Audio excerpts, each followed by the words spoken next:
Along with Simmons, many more high-profile figures from Harvey Weinstein to Matt Lauer have been accused of sexual harassment in the workplace in recent months, as you know. Jamie Hayes spoke with experts on what you should do if you ever feel harassed. In the past few months, victims have been coming out about being sexually harassed or assaulted by household names. But what exactly is sexual harassment, and how do we know the line has been crossed? Experts say harassment is anything verbal or physical that may make an individual uncomfortable and affect their work performance. It creates a hostile work environment or causes things like demotions or the such because you're not going along with that type of conduct. It's certainly crossed the line. A law called the Nevada Fair Employment Practices Act prohibits sexual harassment. You can also file a report with the Equal Employment Opportunity Commission, which allows you 300 days to file a report after the incident. It can also protect you from any retaliation after filing that report. They should know that there's laws in place specifically in Nevada that protect them from retaliation by an employer if they were to file one of those complaints.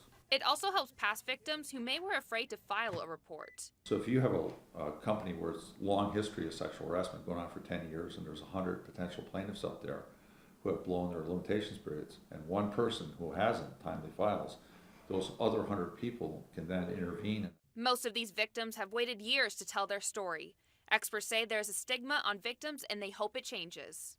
Fear of retaliation, fear of the consequences, or whatever changes are going to take place of reporting. Sexual harassment in the workplace not only creates an unsafe environment, but it can also cause negative emotional impact on the victim.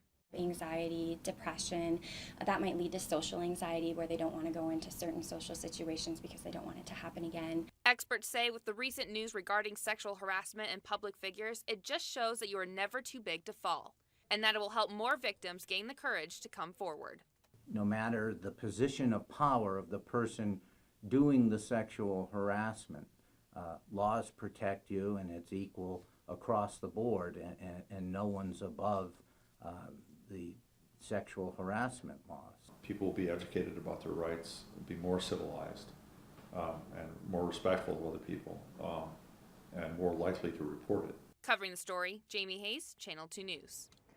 Holbrook says if you are ever sexually harassed or assaulted and not ready to file a report, it's always best to talk to someone you trust to help with the healing process.